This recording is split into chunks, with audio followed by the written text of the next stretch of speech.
So, KOTE, how the hell is this going to work when we have 12 groups? So we've got 90 teams.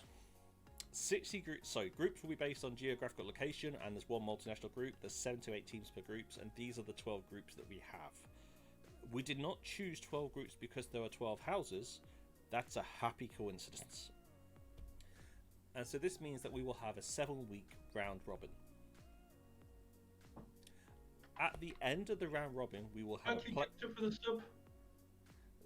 at the end of the round robin, we will then have a playoff week, and then we go into a top 32. So those of you who are good at maths, I'm sure I've worked out now that 12 doesn't go into 32 very easily.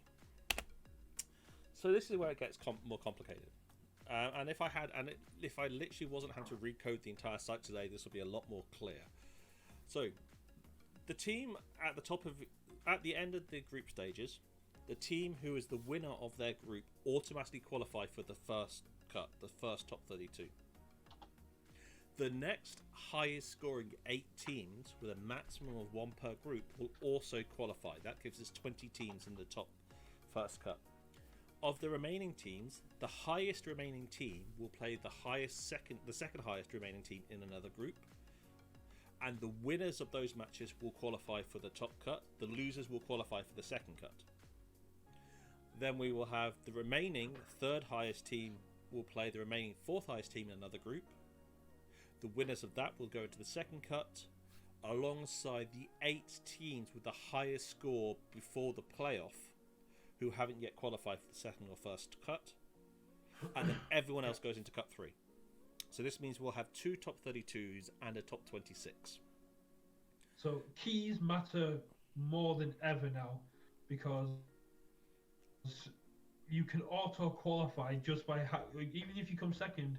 If you got the 8th highest score, if you got one of the 8 highest scores among the remaining teams, you automatically qualify for the top 32.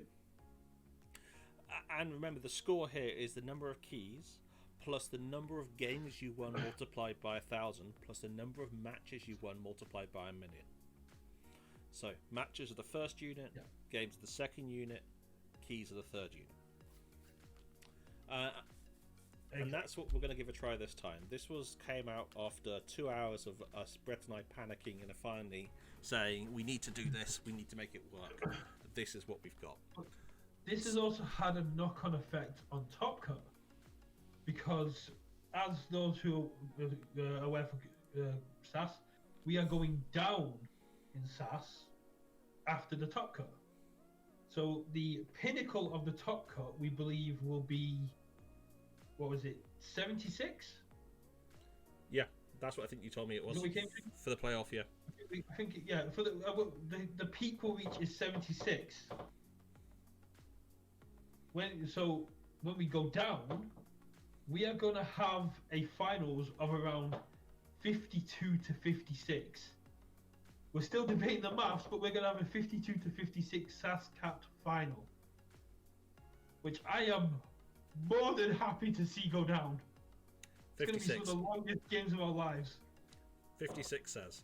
But this will really separate the men from the boys and the women from the ladies, and it will. The aim here is to encourage more people and more teams, and to have a different style of winning. Don't just see people win because they have the best decks. See people winning when they have a more interesting challenge ahead of them. So this is one of the most varied events we've ever run, and one of the most varied events we've ever seen.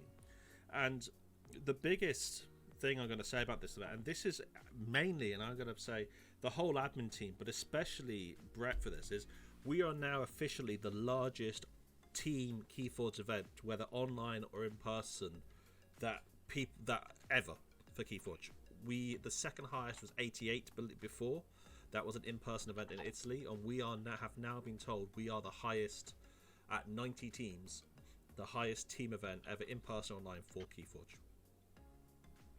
So, and you know what my follow-up question to that is, Brett? What's up? Where are our spoiler cards to reveal? Oh, you are still sort of a bit of. I mean, we've got spoiler cards from other people, but we don't have we are now, as far as we know, officially the biggest team event to happen IRL or online. So Matthew, great Matthew, question. we're gonna get onto that.